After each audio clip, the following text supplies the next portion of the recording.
can check.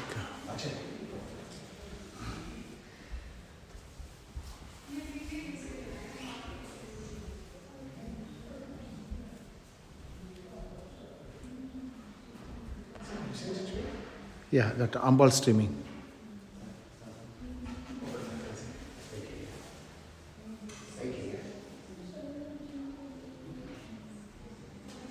Yeah? That's it.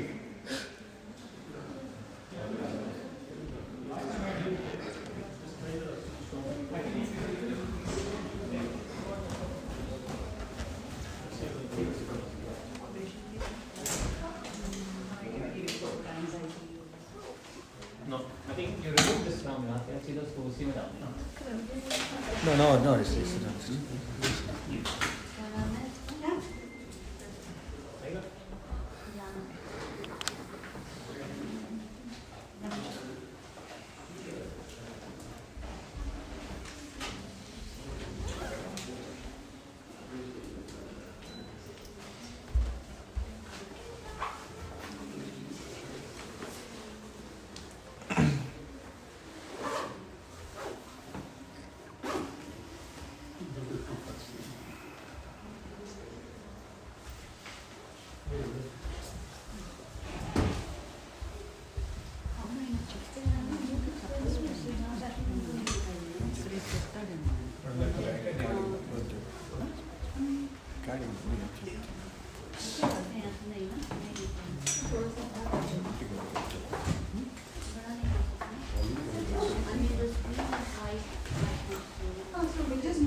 I'll sit with you. The live link is working. Okay, good. Yeah.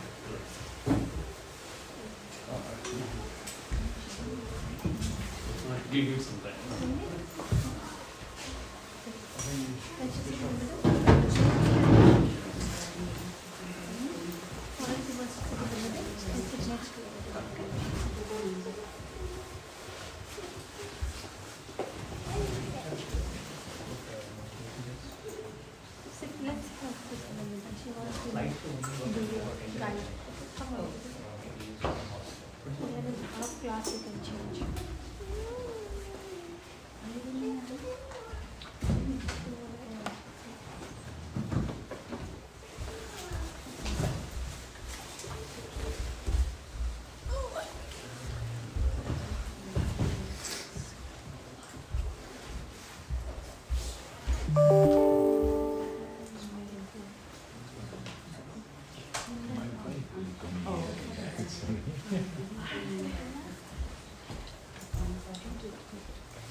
When we need to just move it back, or we can start with the violence.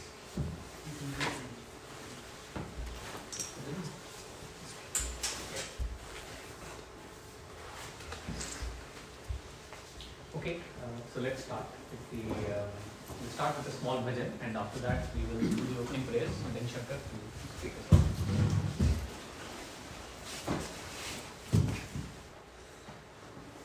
Jai Siya Ram, Jai Siya Ram, Jai Siya Ram, Jai Siya Ram, Jai Siya Ram, Jai Siya Ram, Jai Siya Ram, Jai Siya Ram, Bolo Ram, Ram, Ram Sita Ram, Bolo Ram, Ram, Ram Sita Ram, Bolo Ram, Ram, Ram Sita Ram, Bolo Ram, Ram, Ram Sita Ram, Jai Siya Ram, Jai Siya Ram, Jai Siya Ram, Jai Siya Ram, Bolo Ram, Ram, Ram Raja Ram, Bolo Ram, Ram, Ram Raja Ram, Bolo Ram,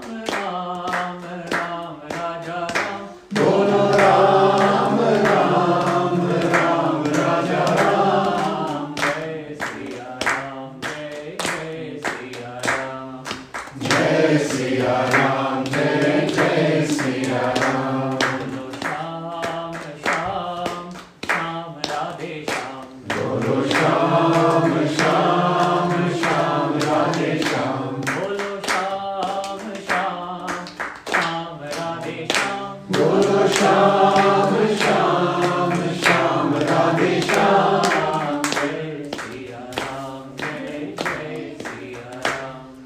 Jai Siya Ram, Jai Siya Ram, Jai Siya Ram, Jai Siya Ram, Jai Siya Ram, Jai Siya Ram.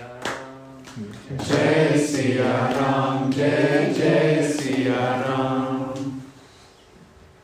We'll say 3 ohms and we'll start with Sahana. We need to see it, you can look it up there. So we'll just do 3 ohms together. Take it easy.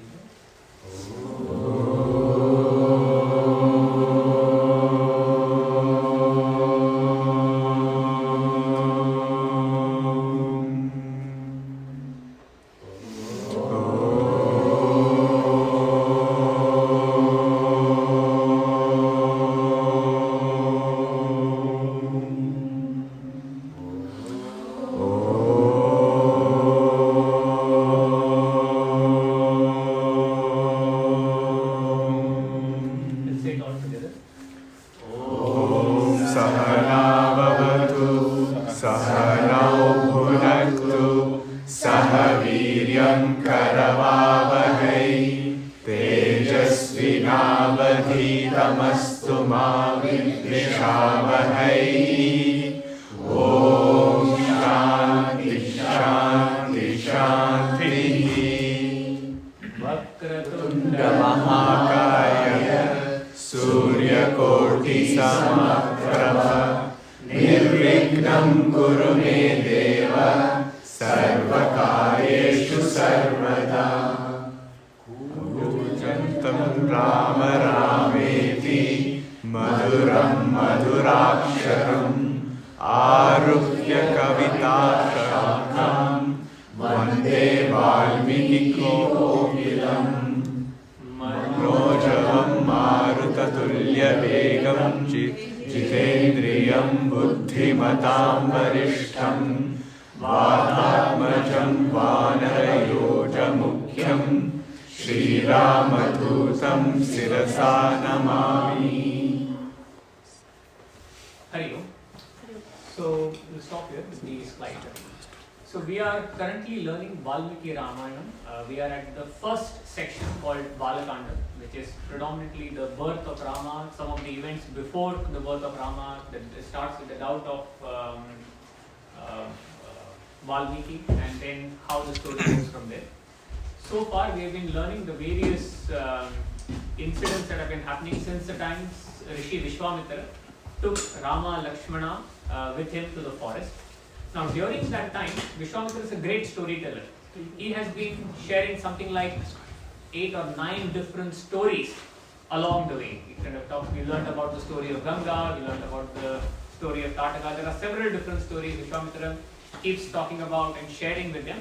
And many of them are also kind of borrowed from the different Puranas.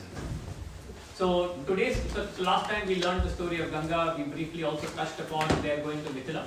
We're going to retrace back a little bit and cover a few more of the stories that happened during that journey when Rama and Lakshmana were with Rishi Vishwamitra. So Shankar is going to come and touch upon some of those stories. Many of them, some of these you may have heard about as part of other incidents from the Puranas, but it is effectively storytelling to the two children that Rishi Vishwamitra is doing. So let's hear the story and then we will come back and discuss what were some of the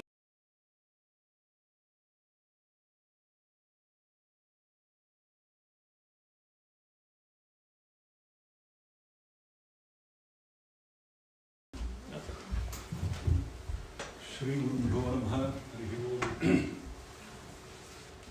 So last week was when you may have listened to the Ganga story, Ganga Avataranam, isn't it? I didn't have a good fortune to listen to that story, but I know how lovely it would have been for you all to listen to. So as Krishnan pointed out, these are all the different stories. You all hear me? Are you all able to hear me? Yeah. Okay. So these are all the different stories that Vishwamitra had been narrating to the two boys, right? And it was not some sort of a pastime, it was all very contextual in the sense Ganga's story was told to them by Vishwamitra just as they saw Ganga. They saw Ganga and then all the rishis were so excited, they started paying their obeisance, and then Rama asks Vishwamitra, what is it about? That's when Vishwamitra starts narrating the Ganga story, Ganga Avatarana. Similarly, today we are going to see two very interesting stories, again narrated by Vishwamitra, in the same context on their path to Mithila. So what happened last week? Ganga Avataranam. Ganga was brought to the earth by Bhagirath. Bhagirath was again one of the Ikshvaku dynasty kings. He brought Ganga down to the earth in order to liberate his forefathers who had been cursed to ashes by Kapila Maharishi. So as Vishwamitra had narrated these stories, they reach a beautiful city called Vishala. So they are in the boat, they are on board the boat, which is sailing along with the river Shona. It confluences with Ganga. That is where they listen to the story of Ganga. And eventually they take a pit stop in a city called Vishala. So today the story that we are going to listen to, that we are going to discuss, two stories. One is about the Amrit Manthan. All of us have heard of it? Amrit Manthan. That is one story. And the other story is about the Ahalyodharan. So Ahalyodharan may have been discussed last week slightly. We are going to get slightly into the details and then we will close it at that. So what happens here is the boat stops at the city of Vishala and they alight in the city of Vishala. It's a beautiful city. So that is where the inquisitive person here, who is it? Rama. He asks Vishwamitra, please tell us about the city of Vishala. Why have we stopped here? What is so special about the city of Vishala? So that is where Vishwamitra, the great storyteller that he is, he starts off with what happened back then during the Pauranic days. For Rama, the Pauranic days, just imagine, it would have been ages ago. Yeah? So we need to basically start off with understanding a dichotomy between Asuras and Devas. Yeah? Who are Asuras? Who are Devas? Both of them are the progenies of Maharishi Kashyap. Maharishi Kashyap had two wives, Diti and Aditi. Both Diti and Aditi are sisters, by the way. They both are daughters of Daksha Prajapati. Diti gave birth to sons. They are called Daityas. Diti, Daityas. They are all Asuras. Aditi, who is the younger one among them, she gave birth to Devas. Yeah? Now, if you look at the dichotomy, now this has some sort of a substance to be understood in context, which of course Krishnan would be discussing after our storytelling. The Devas stood for what is righteous, what is good, what is dharmic. The Asuras stood for non-compliance, non-conformance. Now, can we tar every other asura with the same brush? Can we just deem that, okay, if he is an asura, if he is a rakshasa, he is by definition characterless? Not necessary. Not necessary. There are many asuras who are extremely virtuous. Vritrasura, for example, has been spoken about in a great deal in Bhagavad Puran. Bali Chakravarti has again been spoken about at great length in Bhagavad Puran. Similarly, in Devas who are supposed to be righteous, there are some exceptions as well. Quick question to some of you. Kakasura, is he a Deva or Asura? Any guesses? Sorry? Yeah. Kakasura, Kaka Asura, he is an Asura or Deva? Question is as simple as that. Asura. Okay. He is a Deva, by the way. Yeah, he is a Deva. He is in fact the son of Indra. We are going to be discussing the story of Kakasura in the Sundarakandam as it comes up. He was not known for his virtues. Yeah, Indra himself had been entangled in multiple such issues. Today also we are going to be discussing such stories. So basically there is this dichotomy between Devas and Asuras. Both of them were equally strong. Devas had a lot very strong characters like Agni, Varuna, Vayu. These are all Devas. Asuras were no less strong. They had people like Asuras like Bali, Ilvala, Vatapi, Namuchi. They had their own army. And there always used to be this feud between these two. They all used to be just at loggerheads with each other. Apparently once what happened was, Devas stood for Dharma. So when we say Dharma, all the rituals that we perform, right? All the rituals that we perform, all the yajnas that the Maharshis perform, it all goes in the form of Havir Bhagams to these Devas. All these offerings are directed towards the Devas. Once there is a Maharshi by name Durvasa, who is quite known for his very short temper. He comes to see Indra, and Indra being the lord of all the Devas, because all the rituals are oriented towards these Devas, Durvasa pays his best wishes to Indra. He pays his respects to Indra in the form of a garland. Now Indra, what he does, he is sitting on his elephant. What is the name of Indra's elephant? Airavat. Airavat is the white elephant with 4 tusks. It's a huge elephant. That is the Vahan for Indra. He receives this garland. How? Through the trumpet of, he gets his elephant, the Airavat, to receive the garland, and he puts it on the trumpet of the elephant itself. Now, what would the elephant realize? The elephant wouldn't know the magnificence of such a garland. It is a prasad coming in from a Guruji. It is a prasad coming in from a Maharshi, isn't it? But elephant can only know so much. The elephant was more perturbed by the smell of those roses and the bees that were, humming around those. So it was just throwing it away and it trampled on top of it. So, what do you think Durvasa would feel like? You give a gift to somebody, they just dismiss it off. They just wash it out of hand. How will you feel? That's exactly how Durvasa felt. And Durvasa, for his short temper and huge tapasya, he curses Indra and Devas that they lose all their possessions. What are the possessions of Indra and Devas at large? They had all Kalpaka Vriksha. Kalpaka Vriksha, have you heard of Kalpaka Vriksha? It's a beautiful tree under which if you sit and wish for something, you get it. There is a Kaustubha, which you just wear it and think of anything that you wish, you get it. Then there is a Kamadhenu. All these Mangala Dravyas that Devas had, Durvasa cursed them that you're going to be losing all of them. Everything is going to get buried under the oceans. And you guys are going to be rendered weak. Saying so, he walks away. Now Indra, he feels weak now. But the feud between Devas and Asuras are continuing. Who do you think has an advantage? Obviously the Asuras. Asuras are getting stronger and stronger because Devas are not strong enough to take on them. And this is just going on and they are getting reduced. They are even losing the Swargalok. Swargalok is the abode of Devas. The Asuras have invaded the Swargalok and they have established their control over the entire Swargalok. Now, Devas approach Brahma. They approach the Lord Narayana in the Vaikunth. The idea given to them is, look, you guys need to gain immortality. If you are mortals, then obviously you stand to lose in front of the mighty Asuras. You need to gain immortality. the best, the method to gain your immortality is by consuming the amrit or elixir or the nectar. Where do you get the nectar from? The nectar is buried deep inside the ocean. There are 7 oceans. The ocean that is full of milk, we call that as Ksheerasagar. That is where the Vaikuntha or Lord Narayana, his Karyala is there. Lord Narayana's abode is something else. That is Paramapadam. That is totally in a space where you cannot talk of any time or space. It's dimensionless. But in this astral space of Ksheerasagar, that is where Lord Narayan's Vaikuntha Karyala is there. And that is where he says you have to now churn this ocean. Because all these Mangala Dravyas, you need to get it back to yourself.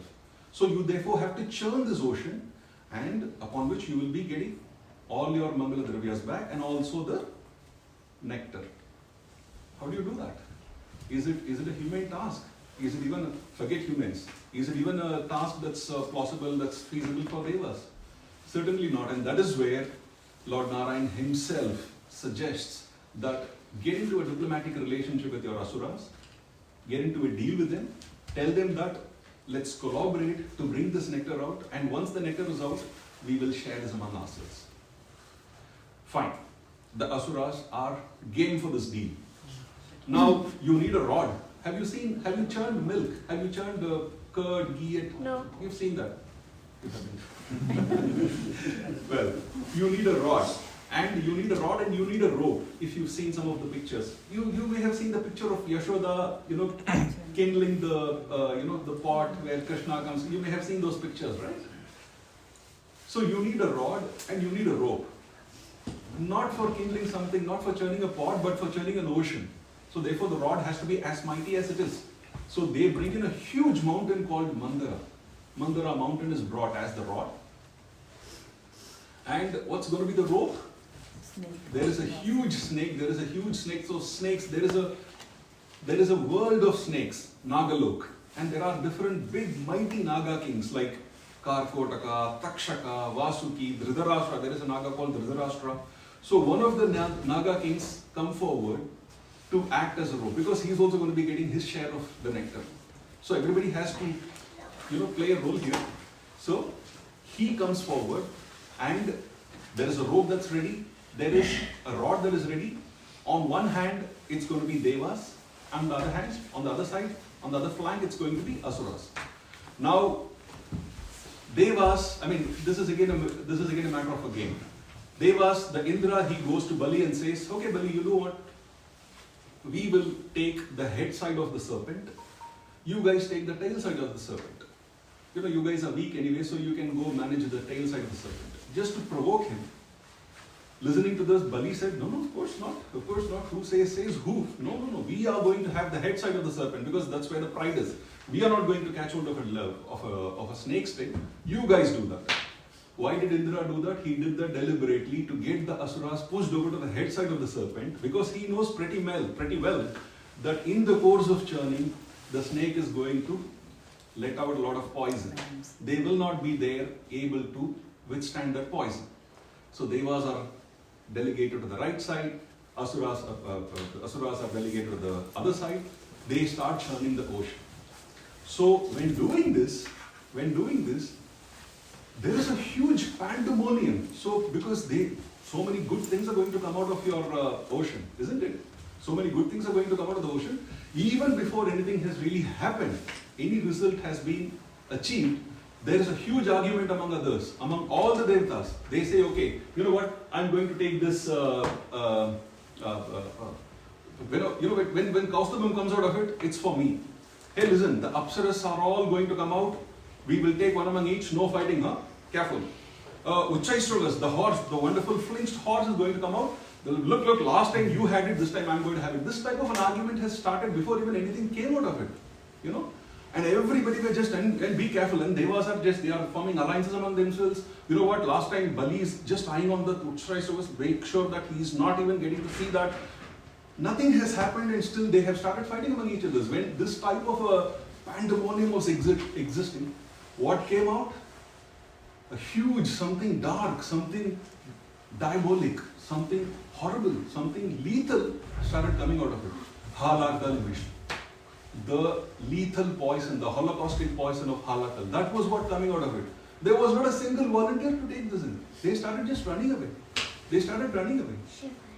So, what happened? So, the uniqueness of the rest of the dravyas, they come out and they just stay where they are. But this halakal, it started pervading everywhere. If it pervades all through the world, what is it going to do? It's going to get everybody killed. That's what exactly is happening, and the devas are all running away from there. Somebody has to come here. Somebody has to come to the rescue. That's exactly where the God of gods, the Mahadev, he comes in. He says, worry not, I'm here. I'm here. And he consumes this halakal and he stores it in his throat. Why is he not gulping that in? Sorry? What is being said is the entire world, in a sense, exists in the Mahadeva's kukshi, which is his stomach. If he lets the poison go to the stomach, it's going to cause damage to the world. So he rests that in his throat, and his throat turns blue, which is where he gets the name Neelakanta. So halakal vish came, and that was taken care of. Now slowly, one after the other, all among the dravyas have started coming out.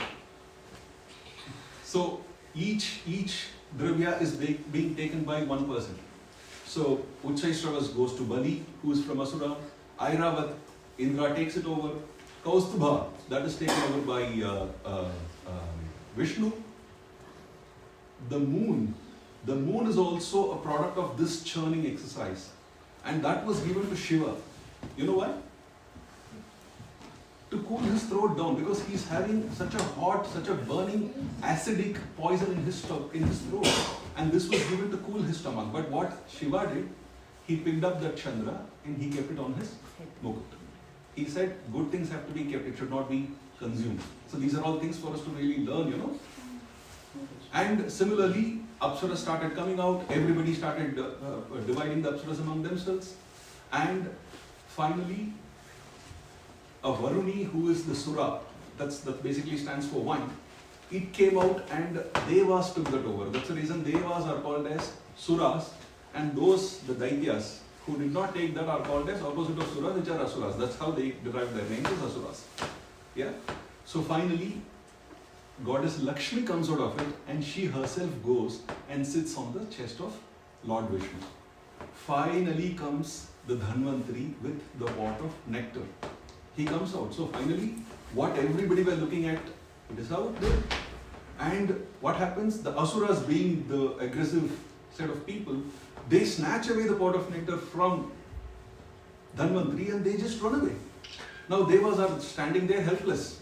They are totally helpless, because what happens if they become immortals? Their acid is strong. They are going to take away all these things that they got. Airavat would be gone. Uchchaisravas would be gone. No point. So they go and again seek the help of Lord Narayan with Lord Vishnu, who now assumes the form of a beautiful damsel. The best way to distract somebody is by throwing a bone, is by showing them a desire. Asuras are all behind this nectar. Show them something that distracts them. Yeah? See the desire in them. Distract them. So, assuming the form of Mohini, who is like the most beautiful damsel, she comes in front of the Asuras. Vishnu comes in front of the Asuras, and they are all completely awestruck.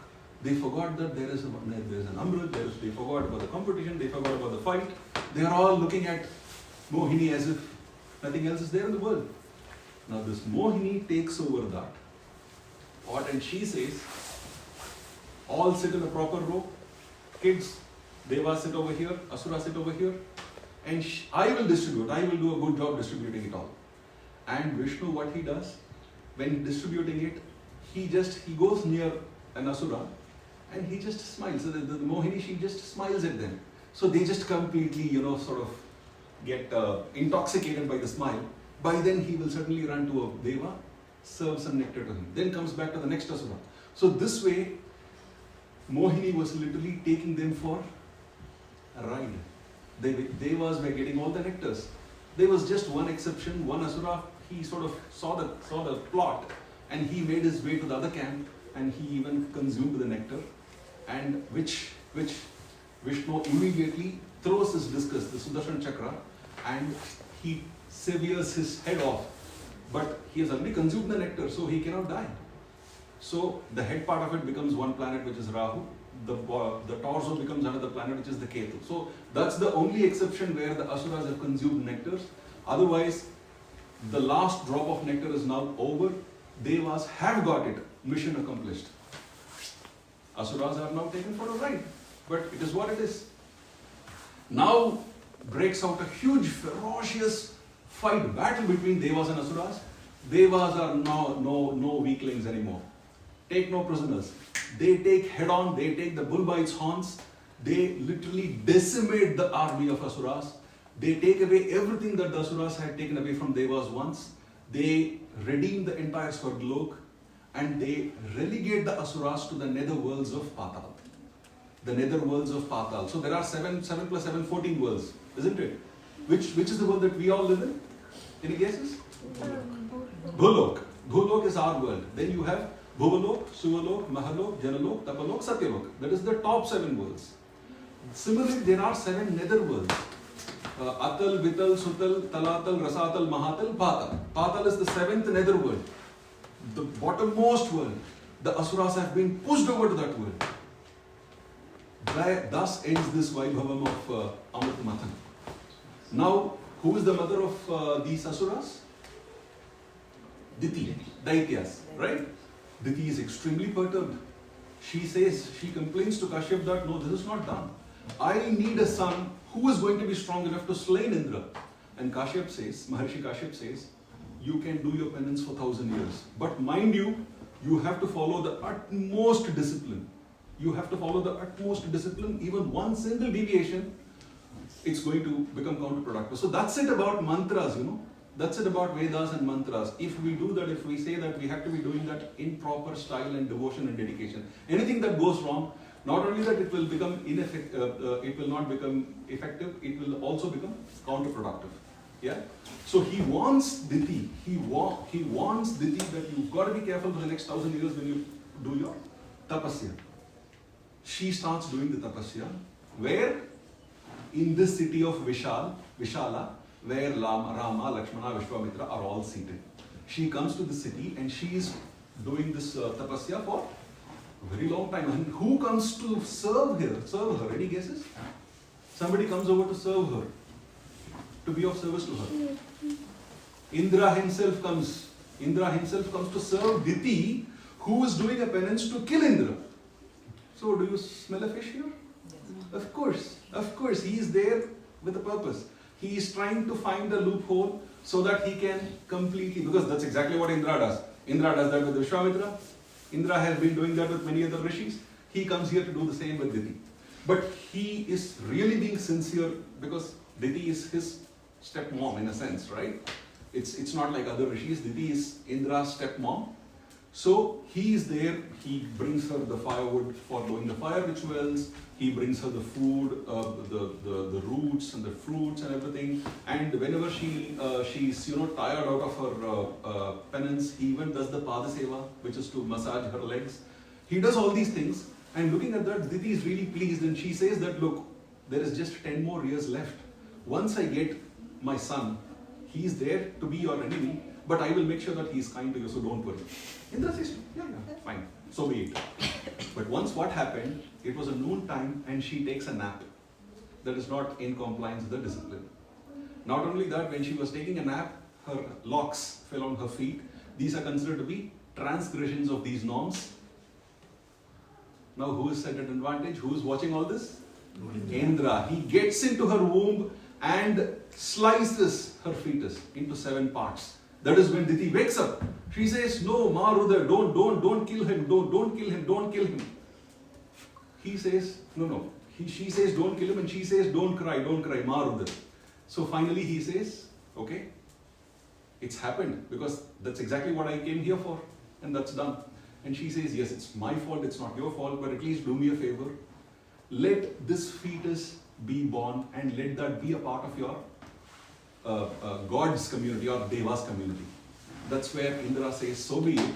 And the fetus which was sliced into 7 comes out and exists as 7 maruts. 7 maruts. So one marut is, these are all Devaganas, yeah? One Marut exists in Brahmalok, one Marut exists in Indralok, one Marut exists as Vayu, which is all pervasive wind, and the other 4 Maruts exist as 4 directions. Now these are all Tattvarthas. I mean, if we cannot understand it with the literal sense, they have their own Tattvarthas behind it. So finally, Vishwamitra closes the story of the Amrita Madana, saying that this is the Vishal Nagar where Diti once performed the penance, and after this,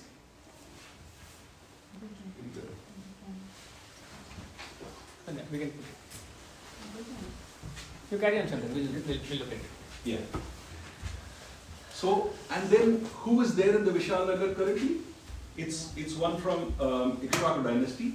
Ikshvaku dynasty, again, there is a solar dynasty which Rama belongs to. That is another Ikshvaku dynasty. This is a different Ikshvaku dynasty. So he says that from the Ikshvaku dynasty, the king married a woman, a queen. They had a kid by name Vishala. This city has been built under the name of that Vishala. And ever since, those kings have been ruling the city with all their righteousness. Currently, the king that is ruling the kingdom is by name Sumati. That's how he ends the story. By then, Sumati gets to know that Vishwamitra has come to his city with all his cohorts. He comes running to greet and pay his obeisances. He is extremely happy to see Vishwamitra, and he inquires about Rama and Lakshmana, and he requests them that you have to stay with us for this night, and they also accept his hospitality. They spend the evening there, and the next morning they are back to their journey towards Mithila. Okay, so the next day morning they all start. They are all back on the roads towards Mithila, which is to the northeast of where they currently stay. Just before they are reaching Mithila, Rama comes across a beautiful ashrama. It's a beautiful ashrama. It is extremely enchanted. It has that sanidhya. You know what I mean by sanidhya, right? It has something godly in it. It has something lively in it. But just that it is not tenanted. There's nobody staying there. It's totally uninhabited. And Rama could not but take attention of it, and he asks Vishwamitra, "Hey Guru, what is this ashram? Why is it that I feel a very positive vibes, but there is no one here?" That is where Vishwamitra felt extremely sorry for what happened, and he starts narrating that story. That is the second story which we will be looking at, which is the Gautama and Ahalya story. So Vishwamitra says that once upon a time, 1000 years ago, Gautama Maharishi, who is a great Brahma Rishi himself, was living in this ashram along with his wife Ahalya. Ahalya is the daughter of Brahma, and both of them were performing their penances. Both of them are tapasvis. Ahalya was a pativrata. She was extremely devoted to her husband, and both of them were performing their tapasya, and his tapasya, Gautama Maharishi's tapasya, grew to such an extent that all the devatas, the siddhas, the charanas, they started coming and living here along with it. So that's the reason whenever we do good things like puja, by evening light a lamp, say a few shlokas, it creates a very positive vibes that actually invites good things in. If we keep a house in a very bad, dark type of a diabolic type of a space, then it will attract that kind of forces only. Yeah. So this tapasya of Ahalya and Gautama Maharishi literally attracted all the siddhas and charanas who started dwelling there along with them. But again, Indra, who is quite known to be getting himself into trouble for all his carnal desires, he is eyeing on Ahalya.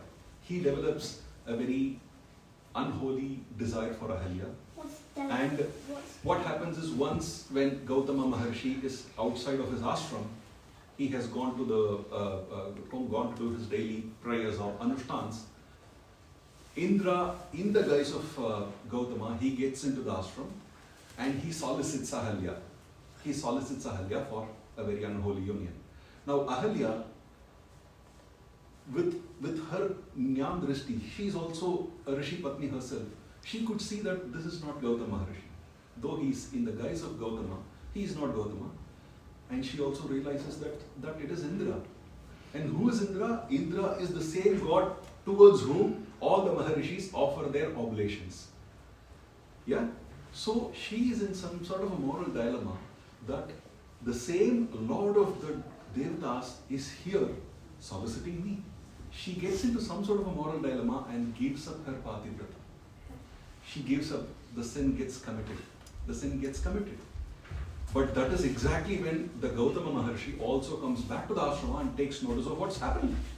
He's extremely enraged. And he curses Indra right there.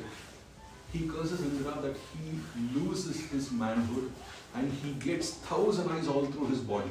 Because it is his eyes which were laid on Ahalya. Yeah? So he curses Indra that he gets 1,000 eyes all through his body. That's the reason Indra is also called as Sahasraksha. It was not a title, it was not a good title, it was in fact a very bad title given to him. Inside was Ahalya trembling literally because she realized the fault that is committed. Gautama looks at her and he takes pity in her.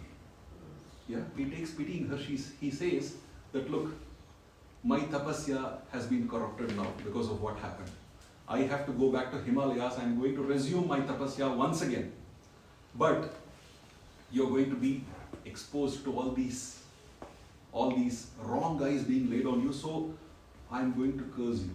I'm going to curse you that you are going to turn into, you're going to lose your bodily appearance and you're going to just exist here without any form. You're not going to be seen by anybody. You will only be able to consume air and you have to do the tapasya for the next 1,000 years. You will be liberated only when Lord Ram comes to this ashram and then he would be able to redeem you for what you were originally. Until then, you have to undergo this punishment. Saying so, Gautama leaves that ashrama, he goes away to Himalayas. And Indra goes back with all this equanimity, and Ahalya had been there without absolutely anybody for her, just waiting for Rama. Saying this story, Vishwamitra now tells Rama, Rama, you are here. It is up to you to bring Ahalya back to what she was earlier. So Rama listens to the story and he says, such a Rishi Patni who deserves our respects, who is like our mother, I cannot let her suffer any longer. If I am the one that's going to be instrumental in bringing her back, why should I wait for? Let me do that right away. Saying so, he steps into the ashrama. The moment he lays his foot right into the ashrama, the moment the dust of his foot comes in contact with the ashrama, Ahalya comes back to form. All these 1,000 years of tapasya, all this 1,000 years of repentance comes back in the form of Ahalya, the same form. It appears like a fire emerging out of a smoke. It appears like a bright Purna Chandra during the Paurnima coming out of the clouds. It appears like the sun reflecting, a bright sun reflecting out of rippling waters. Thus appears Ahalya back again in her tapasvi form. Extremely repentant, extremely grateful to Rama for what he did. Now who should be grateful to whom? Ahalya should be grateful to Rama? Or Rama should be grateful to Ahalya? What do you think?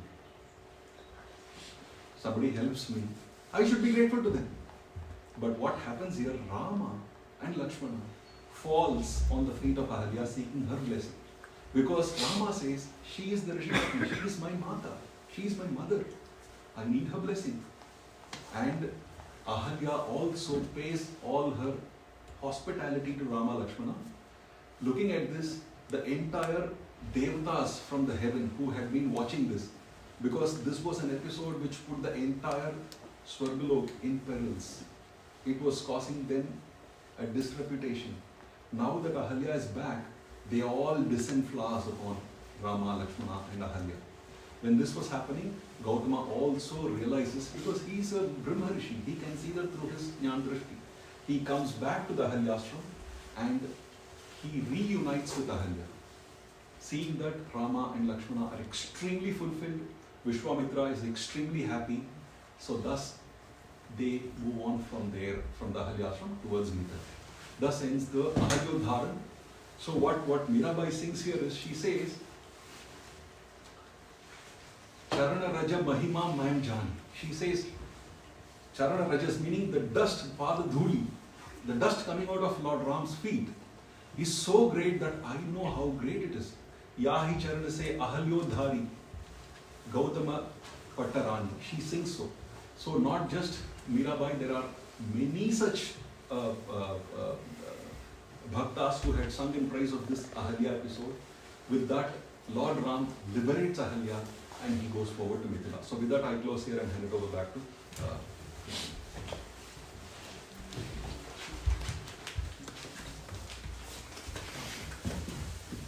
So last time we discussed through the Ganga story how a lot of deep concepts are often conveyed to us through the medium of stories. So I think some of you who were there last time would have seen Gurudev's video where he was explaining that Ganga is stuck in Shiva's hair. I mean, generally it doesn't make any sense, but when you understand the deeper symbolism, then instead of trying to explain complex topics in philosophical terms which may not appeal to everyone, they are conveyed through the medium of stories. So we'll take a few minutes to touch upon the first story, which was the whole Samudra Mathanam, what was happening, and what these devas, asuras actually denote, what does it mean for us. And from there we will try and, if time permitting, we'll also touch upon the Ahalya story. So, we saw devas. First of all, how many gods are there in Hinduism? Anyone?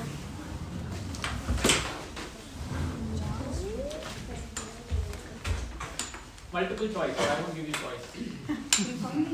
How many gods are there in Hinduism?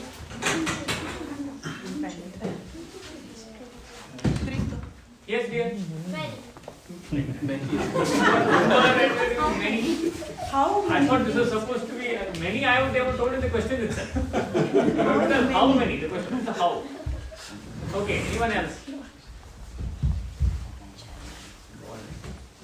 First of all, coming here on a Sunday evening and now you've been asked questions. Okay. 1 million. Okay, 1 million. This is like an auction going on. Everyone can put the highest number. I would say one God. One God, thank you. So Sanatana Dharma is very clear that there is one God, okay, and there is not one God in the form of somebody will say, oh, one God means my God or your God. No, they think there is one God, but that one God takes many different forms. So now it's a bit difficult for us to understand. But let's take the example of any country, and I'm going to take a country as a small example of how that manifests. So every country will have, let's say, one prime minister or a president, depending on the kind of rule, right? Now, in that prime minister lie the citizens of the country have given the power to that prime minister to rule the country. Now, that one prime minister cannot be everywhere, right? He cannot be taking care of health, he cannot be taking care of defense, he can't be taking care of civil affairs and foreign ministry, everything. So that one prime minister, as an example, will have different ministries who are responsible for taking care of different aspects of that country. In the same way, in the universe, there is one supreme power, which actually, if you go back, and we won't go too much into it, but if you look at what the Upanishads and the Vedas say, I think that one supreme power is not outside, it is within us. So a lot of this journey is to kind of, through the outside, finally find our way in. But keeping that aside, but all of these Indra, Vayu, Agni, etc., they represent different powers. They represent different faculties, just like there is a ministry of health or a ministry of defense. So these devas effectively are different representations of functions that they are performing to keep law and order in the universe. Okay? It is also said we think of Indra, Vayu, etc. as people. They are not even people, they are just posts. So just like when the next election happens, the current Minister of Health may move out and the new Minister of Health may come in. The same post of Indra is occupied by different people in different kalpas or different in every few thousand years. So these are largely just to be treated as different powers in the universe that help with the law and order functioning. So it's important when we use words like devas and say, oh, you're saying he's a god and that god is doing different things. No. These are all ultimately, in a very philosophical sense, all of these are qualities that live within us ultimately. So these devas and these asuras, when they say they are cousins, they are nothing but our own thoughts in different forms. And at any point of time, there is a war happening between those two thoughts. So some wants to eat the donut, another is saying no, there is a you've got to keep a sugar control.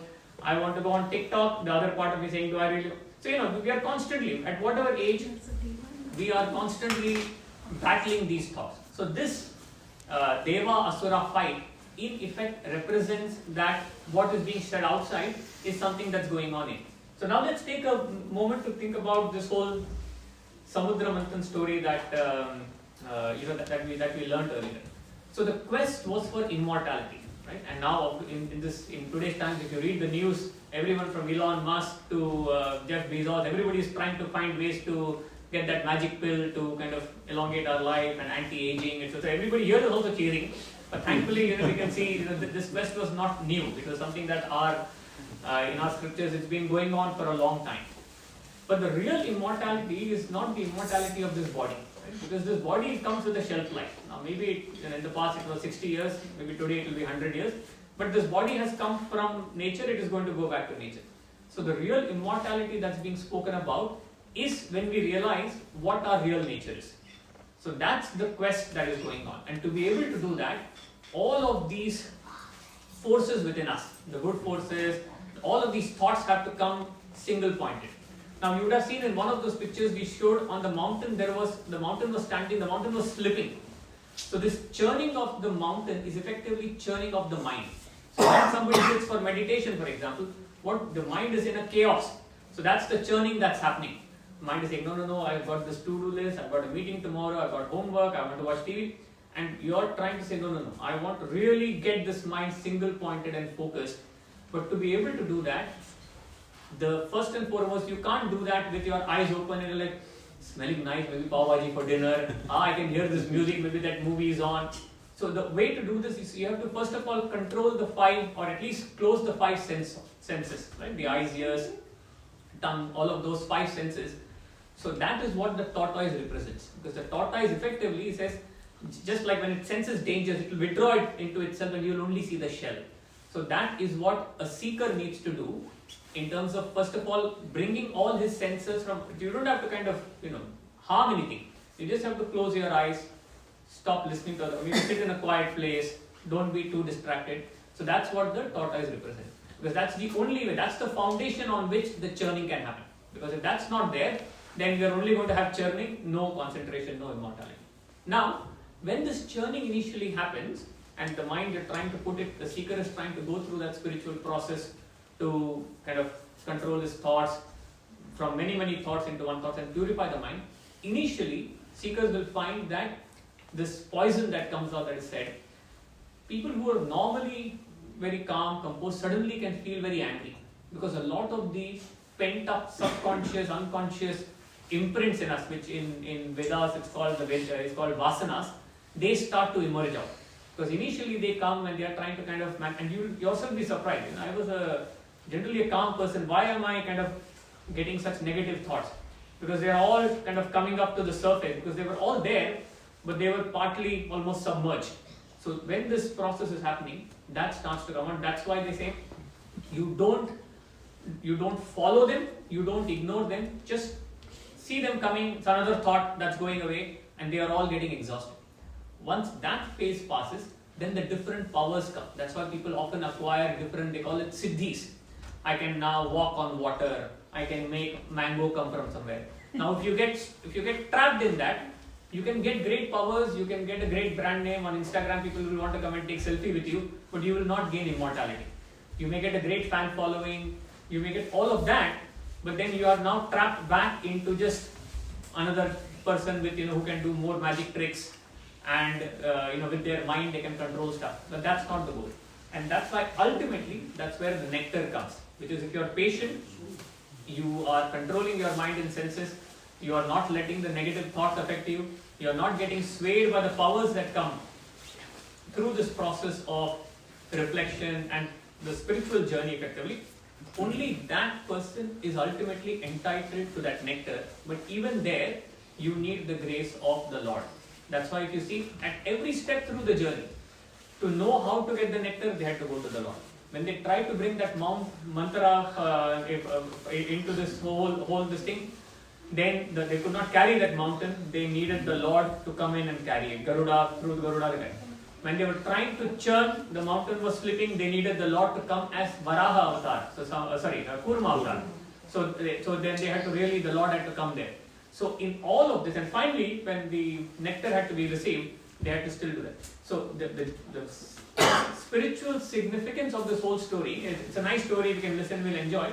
But for those who are trying to understand the deeper meaning, it's important to also see how this actually relates to one's own spiritual journey and take it from there. Okay? Any questions before we briefly touch upon Ahalya? No questions? Okay, cool. So let's talk about Ahalya. So we saw the picture, and we learned the story here about how Ahalya was liberated. In some movies and in some books, often Ahalya is described as a rock. And then there is usually a view that Rama is coming and stamping on that, or standing on that rock, or putting his foot on the rock. Now in Valmiki Ramayana, Valmiki does not make any mention of a rock. All he says is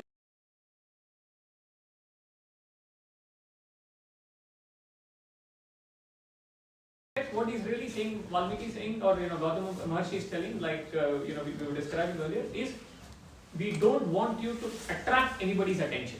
Because in spite of all this tapas, in spite of my tapas, your tapas, if your mind got attracted, imagine what will happen if I am not there.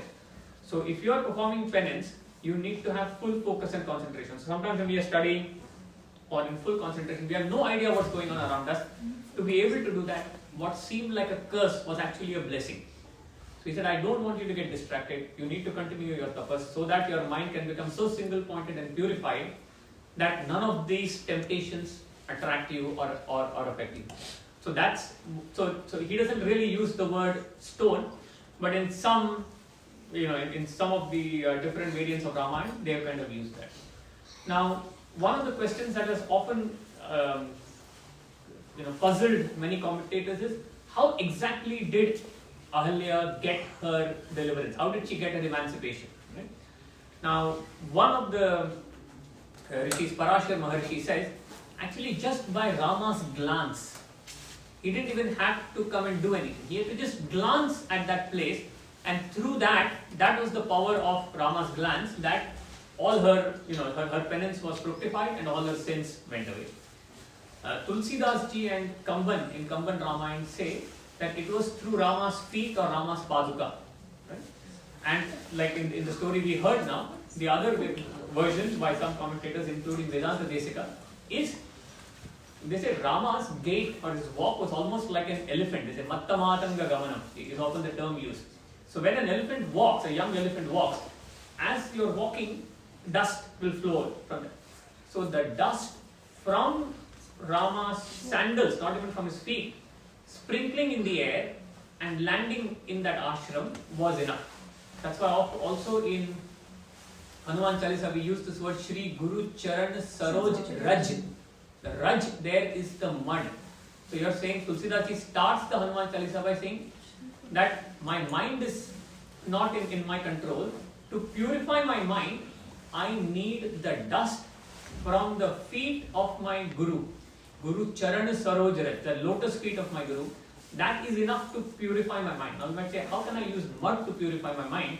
But you think that such is the power of even the dust from the feet of my Guru, that it is enough to purify my mind. So may I develop the bhakti. So just one of the things to note here again, some of these are more detailed, but how Ahalya gets emancipation, different ways of looking at it. One final thing on Ahalya's story. This is a story of somebody with a lot of penance, lot of tapas. Remember, she is not an ordinary person like us who's getting attracted to, she's a Rishi Patni. She herself has done a lot of tapas, which is a reminder to us that the mind can be very fickle. Right? However much tapas you have done, however much, just when you think we have control over the mind, we can slip. So it's a reminder for us that till the time we are in this mortal body, irrespective of whatever tapas we have done or austerities, it is up to us to keep that discipline on ourselves and the grace of the Lord. The second thing is, often these things like curses, etc. are kind of regarded as negative. But it's important to note that when we commit mistakes, Hinduism does not, or Sanatana Dharma does not take a view that, oh, you made a mistake, now you're a sinner for life, you will be roasted in hell, or there's no such thing like that, right? We also saw in the story of Valmiki, if you've done a mistake as a dacoit and you've done acts, through austerity, through tapas, you are effectively purifying your mind. Because this whole journey here is about mental purification, right? And austerity, or even sometimes suffering, can be a great way to purify. So very often we all want to avoid suffering, but at times when it comes unasked, obviously don't invite it, but if it comes unasked, suffering can be a great way to help us get rid of our stock of karmas, right? I mean, if it was not for that suffering and confusion that Arjuna faced, we would not even get the Gita, right? So suffering can be a huge means for one's liberation. That's why it's also called Arjuna Vishada Yoga. So even Arjuna's distress and grief became a yoga. In this case, Ahalya's suffering ultimately became a way for her to unite back with the Lord, because such was the grace that the Lord herself now came to her. She didn't have to go and now searching for the Lord. The power of her tapas was enough that the Lord came to her doorstep to give her the deliverance. So, these stories, we can sometimes look at it as, oh, that person did bad and good. But ultimately, the learning here is not about, this is not for us to judge other people and write commentaries. It is for us to look within us. There is a Ahalya within us. There is an Indra within us. There are all of these characters they are all part of our software. The question is, who do we feed and who do we strengthen will help us determine. That's why when we said Ramayana is a story for how to live life. As we kind of go deeper into some of these aspects, there are some valuable lessons that are picked here. So we're out of time. We just close with the closing prayer. If any questions? Quickly. Yeah, just one question. That Ahalya was a realized person, and realized person, when they go higher up in the higher dimension, they should not fall back. How Ahalya has fallen back? Okay. Is it because there was some impurities, or impurities can come? This is a question. So the question is, Ahalya was realized. How did? So if you're realized, then I think then you are like, you can go scot-free. How did Ahalya get trapped? So the thing to realize is, this is, we often think of realization like a jackpot, right? You suddenly get a halo on your head and then you are realized. What we need to understand, it's a process, it's a journey. And just when you think you're realized, then it's a bit like humility. Just when you think you're humble, you've lost it. So I have not read anywhere in the Shastra that to say Ahalya was realized. What it says is Ahalya was also a Rishi Patni. She's also been doing tapas. So through that, just like in the churning of the ocean, maybe you churned it enough that you've now acquired single-pointed meditation. You can now focus on something for long. But we have to remember that we are all carrying imprints from so many lifetimes that we may not even know that they exist. So effectively, when we say the state of realization, it is that state where the person realizes there is no such thing as truth, right? Now, in this case, Ahalya was on that journey, which is why the whole desire came up in the first place. Right? Otherwise, there is no such thing as a desire, and I'm flattered that the Lord of Devas is after me. So she had some more thing to go through before she could go there. So maybe she was a PhD, we are reception, you can think of it that way. But she also had some more to kind of get there before she can hit the jackpot. So she was not right up to the top. Is all, and I don't think anywhere it is indicated that she was at the top. So she's also on the journey. But if you're at the top, you cannot fall back. Technically there is, when you reach that top, there is no you left. Because at that stage, it's a bit like saying, I think the closest analogy to this is a bit like, let's say you're dreaming. Okay, I'm dreaming. In that dream, I've committed many sins, I've committed many crimes, I'm going through all that. They've also given a sentence against my name that I'm going to be hanged. Now, just before it is time for my hanging, I wake up. Okay? Now I've woken up, I'm now in a very different dimension. What happens to that person? So I've realized now that all of that, sins, crime, punishment, was not, it was all from my own mind. I was sitting and dreaming, I was sweating, I was fearful, my heart rate is increasing, but that was not me. So that state of realization is such, where you reach a dimension where everything you thought it was you is no longer you. It's slightly philosophical, but I think the point of realization is, at that stage you cannot say, that's why realized masters, they will never go around saying, I am realized, he is not. Because at that stage, there is no difference between me and you. Yeah? Yeah, thank you. Okay, so we will close with the closing prayers. We'll do Purnamada. We'll do one Om and Purnamada. And there are a couple announcements to quickly make. Slide on the PowerPoint page.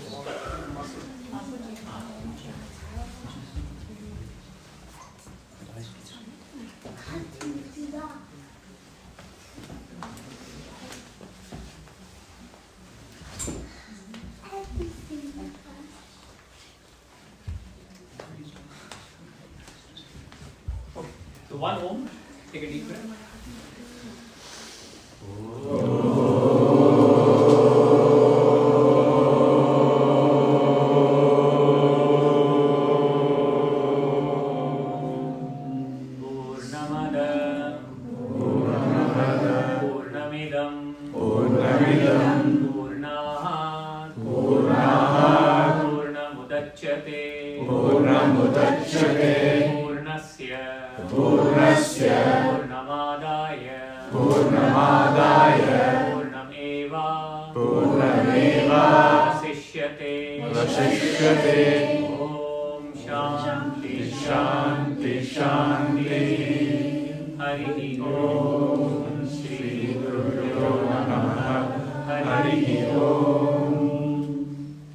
One quick announcement. I think Krishna has already shared on the WhatsApp group. So the resident Acharya of Chinmaya Mission, Sri Priyaji, is in South London this week from Friday. So this weekend, coming weekend. So on Friday at the temple we are having talks on the inner Ramayana.